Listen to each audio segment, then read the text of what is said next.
ये परिसर एक ऐतिहासिक बिल्डिंग है। जब कलकत्ता से अंग्रेजों के जमाने में जब कलकत्ता से दिल्ली राजधानी ट्रांसफर की गई थी तो उस वक्त ये बिल्डिंग बनाई गई थी 1912 में। इस बिल्डिंग में 2022 में तत्कालीन स्पीकर श्री रामनिवास गोयल जी के प्रयास से ये पता चला कि एक कोने में एक फांसी घर था। उस फांसी घर में स्वतंत्रता सेनानियों को फांसी दी जाती थी। स्पीकर साहब ने तत्कालीन स्पीकर साहब ने मुझे एज चीफ मिनिस्टर बुलाया कि इसको हमें टूरिस्ट्स के लिए खोलना चाहिए ताकि लोग इससे प्रेरणा ले सकें। हमने उसका इनॉग्रेशन किया।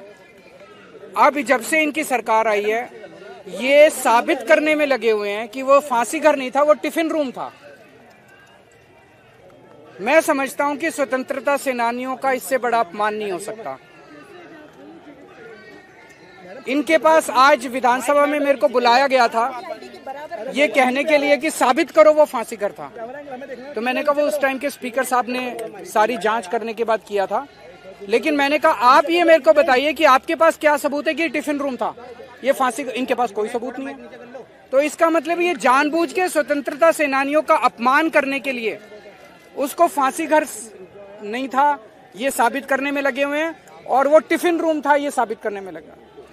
पर मेरा अपना ये कहना है, आज जब से बीजेपी की सरकार आई है 1 साल से, मैंने अंदर इनको यही कहा, मैंने कहा दिल्ली का बुरा हाल हुआ पड़ा है, दिल्ली वाले रो रहे हैं, दिल्ली वाले वापस आम आदमी पार्टी की सरकार को याद कर रहे हैं। चारों तरफ दिल्ली में कूड़ा ही कूड़ा है, पोल्यूशन का बहुत बुरा हाल है, सड़कें टूटी पड़ी हैं, मोहल्ला क्लिनिक बंद किए जा रहे हैं, अस्पतालों में दवाइयां नहीं मिल रही हैं, पानी के हजारों रुपए के बिल आ रहे हैं, बिजली के हजारों रुपए के बिल आ रहे हैं, बिजली की कटौती हो रही है, चारों तरफ हाहाकार मचा हुआ है। मैंने कहा तुम्हारे को केवल एक ये मुद्दा मिला है टाइम खराब करने के लिए, केवल इसी के लिए तुम कर रहे हो।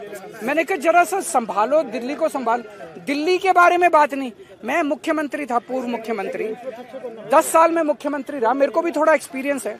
मुझे खुशी होती अगर इनकी कोई कमेटी मेरे को कहती केजरीवाल जी बताइए सीवर कैसे ठीक करें, बताइए सड़क कैसे ठीक, मैं अपने एक्सपीरियंसेस शेयर करता।